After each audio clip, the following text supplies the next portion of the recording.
সালমানের সাবেক স্ত্রী সামিরা হকের ফোন বন্ধ, ৪ দিন ধরে তার কোনো খোঁজ নেই।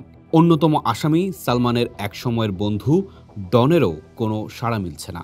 হঠাৎ কেন এই পলায়ন? ২৯ বছর ধরে যারা বুক ফুলিয়ে নিজেদের নির্দোষ দাবি করে এসেছেন, তারা আজ কেন ভীত? উত্তরটা লুকিয়ে আছে দীর্ঘ ৩ দশকের ষড়যন্ত্রের ইতিহাসে। এই ২৯ বছর এক মায়ের লড়াইয়ের গল্প। নীলা চৌধুরী, যিনি প্রথম দিন থেকেই চিৎকার করে বলে এসেছেন, আমার ছেলেকে হত্যা করা হয়েছে, কিন্তু বারবার তার কণ্ঠকে স্তব্ধ করে দেওয়ার চেষ্টা হয়েছে। তিনি হত্যা মামলা করতে গেলে পুলিশ নথিভুক্ত করেছে অপমৃত্যুর মামলা। সিআইডি, বিচার বিভাগীয় তদন্ত, এমনকি পিবিআই সবাই ফাইনাল রিপোর্টে বলেছে সালমান আত্মহত্যা করেছেন, কিন্তু মা জানতেন সত্যটা অন্য। নীলা চৌধুরীর অভিযোগ, তাকে থামানোর জন্য কম চেষ্টা করা হয়নি।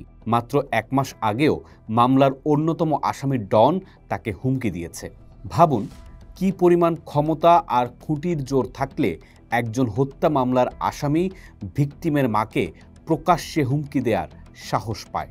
এই ক্ষমতার উৎস কোথায়? রিজভির স্বীকারোক্তিতে বারবার উঠে এসেছে দুটি নাম, সামিরার মা লতিফা হক লুসি এবং প্রযোজক আজিজ মোহাম্মদ ভাই। আজিজ মোহাম্মদ ভাই চলচ্চিত্র এবং ব্যবসায়ী জগতের এক রহস্যময় নাম।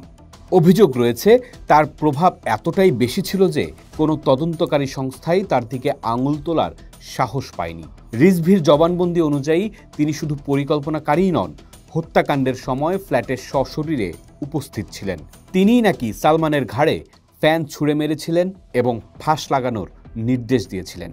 অন্যদিকে সামিরা এবং ডন বরাবরই মিডিয়ার সামনে ভিন্ন এক গল্প বলেছে। তারা দাবি করেছে সালমান মানসিকভাবে বিপর্যস্ত ছিলেন, নায়িকা শাবনূরের সাথে সম্পর্ক এবং পরিবারের সাথে দূরত্বের কারণে তিনি হতাশায় ভুগতেন।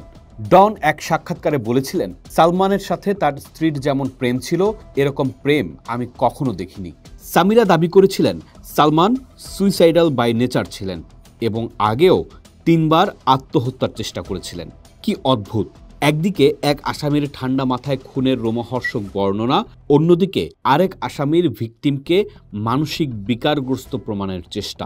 এই ২৯ বছরে আলামত নষ্ট করা হয়েছে, সাক্ষীদের প্রভাবিত করা হয়েছে এবং একটি সুপরিকল্পিত মিথ্যা বারবার প্রচার করে সত্যি হিসেবে প্রতিষ্ঠা করার চেষ্টা করা হয়েছে।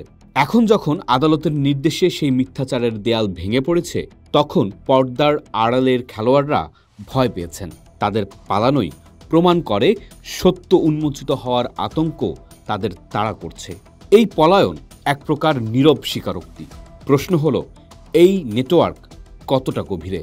শুধু কি এই ১১ জন, নাকি এর পেছনে আরও বড় কোনো শক্তি কাজ করছিল?